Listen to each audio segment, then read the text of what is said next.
April 22ರಂದು Jammu ಮತ್ತು ಕಾಶ್ಮೀರದ ಅನಂತನಾಗ್ ಜಿಲ್ಲೆಯ ಪಹಲ್ಗಾಮ್ನ ಬೈಸರ್ ಕಣಿವೆಯಲ್ಲಿ ನಡೆದ ಭಯೋತ್ಪಾದಕ ದಾಳಿಯು ಭಾರತವನ್ನ ಬೆಚ್ಚಿ ಬೀಳಿಸಿದೆ. ಈ ದಾಳಿಯಲ್ಲಿ 28 ಪ್ರವಾಸಿಗರು ಮೃತಪಟ್ಟಿದ್ದಾರೆ, 20ಕ್ಕೂ ಹೆಚ್ಚು ಜನರು ಗಾಯಗೊಂಡಿದ್ದಾರೆ. ಈ ದಾಳಿಯ ಜವಾಬ್ದಾರಿಯನ್ನ ಲಷ್ಕರ್ ಎ ತೊಯ್ಬಾ ಒಂದು ಶಾಖೆಯಾದ ದಿ ರೆಸಿಸ್ಟೆಂಟ್ ಫ್ರಂಟ್ ಹೊತ್ಕೊಂಡಿದೆ ಅಂತ ವರದಿಯಾಗಿವೆ.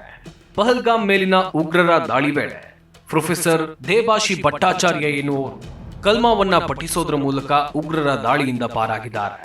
ಈ ಬೆನ್ನಲ್ಲೇ ಈಗ ಕಲ್ಮಾದ ಕುರಿತಾಗಿ ಚರ್ಚೆ ನಡೀತಾ ಇದೆ. ತಮ್ಮ ಮೇಲೆ ಉಗ್ರರು ದಾಳಿ ಮಾಡ್ತಾ ಇದ್ದಾಗ ಭೀಕರ ಅನುಭವವನ್ನ ಈ ರೀತಿಯಾಗಿ ವಿವರಿಸಿದ್ದಾರೆ. ನನ್ನ ಸುತ್ತಲೂ ಎಲ್ಲರೂ ಕಲ್ಮಾವನ್ನ ಪಠಣೆ ಮಾಡ್ತಿದ್ರು, ನಾನು ಕೂಡ ಅದನ್ನ ಪಠಿಸೋಕೆ ಆರಂಭಿಸಿದೆ.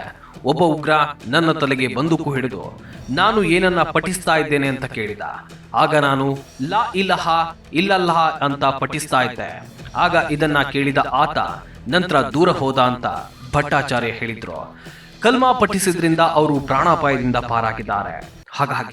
ಹಾಗಾದ್ರೆ ಈಗ ಕಲ್ಮಾ ಅಂದ್ರೇನು, ಇದರ ಮಹತ್ವದ ಕುರಿತು ತಿಳಿಯೋಣ ಬನ್ನಿ.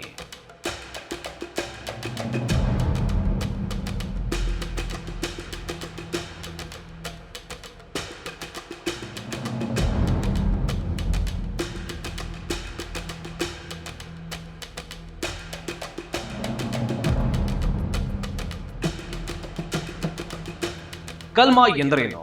ಕಲ್ಮಾ ಅರೇಬಿಕ್ ಭಾಷೆಯಲ್ಲಿ ಕಲೀಮಾ ಅಂತ ಕರೀತಾರೆ.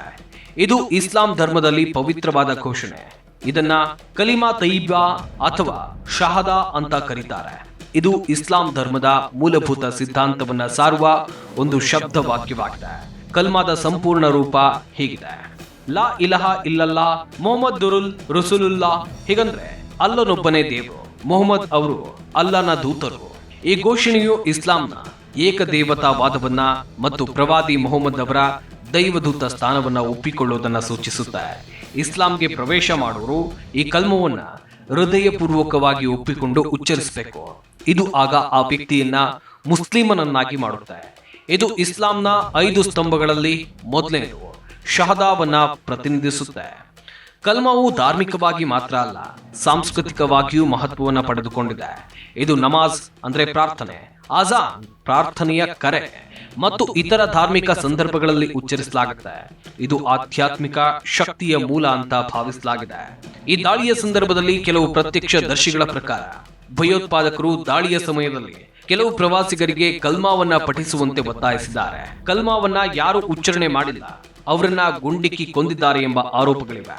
ಉದಾಹರಣೆಗೆ ಶುಭಂ ದ್ವಿವೇದಿ ಎಂಬಾತನ ಪತ್ನಿಯ ಹೇಳಿಕೆ ಪ್ರಕಾರ ಭಯೋತ್ಪಾದಕರು ಶುಭಂ ಅವರಿಗೆ ಕಲ್ಮಾವನ್ನ ಪಠಿಸೋಕೆ ಹೇಳಿದ್ದಾರೆ, ಆದ್ರೆ ಅವರು ಉಚ್ಚರಿಸಿದ ಕಾರಣ ಗುಂಡಿಕ್ಕಿ ಕೊಲೆ ಮಾಡಲಾಗಿದೆ ಅಂತ ವರದಿಯಾಗಿದೆ. ಈ ಘಟನೆಗಳು ಕಲ್ಮಾವನ್ನ ಧಾರ್ಮಿಕ ಅಸ್ಮಿತೆಯ ಸಾಧನವನ್ನಾಗಿ ಭಯೋತ್ಪಾದಕರು ಬಳಸಿದ್ದಾರೆ ಎಂಬ ಗಂಭೀರ ಆರೋಪ ಇದೆ. ಇದು ಧರ್ಮದ ಹೆಸರಿನಲ್ಲಿ ನಡೆದ ಹಿಂಸಾಚಾರವನ್ನ ಎತ್ತಿ ತೋರಿಸುತ್ತೆ. ದೇಶಾದ್ಯಂತ ತೀವ್ರ ಆಕ್ರೋಶಕ್ಕೆ ಕಾರಣವಾಗಿದೆ. ಎಕ್ಸ್ನಲ್ಲಿ ಕೆಲವು ಬಳಕೆದಾರರು ಈ ಘಟನೆಯನ್ನ ಜಿಹಾದಿ ಮನಸ್ಥಿತಿ ಅಂತ ಖಂಡಿಸಿದ್ದಾರೆ. ಇತರರು ಇದನ್ನ ಧಾರ್ಮಿಕ ಸಾಮರಸ್ಯಕ್ಕೆ ಧಕ್ಕೆ ತರುವ ಕೃತ್ಯ ಅಂತ ವಿವರಿಸಿದ್ದಾರೆ. ಇಸ್ಲಾಂ ಧರ್ಮದಲ್ಲಿ ಕಲ್ಮಾ ಶಾಂತಿ, ಶರಣಾಗತಿ ಮತ್ತು ಆಧ್ಯಾತ್ಮದ ಸಂಕೇತ. ಆದರೆ ಈ ದಾರಿಯಲ್ಲಿ ಇದನ್ನ ಉಗ್ರರು ಧಾರ್ಮಿಕ ಗುರುತನ್ನ ಪರೀಕ್ಷಿಸುವ ಸಾಧನವಾಗಿ ಬಳಸಿದ್ದಾರೆ ಎನ್ನಲಾಗಿದೆ.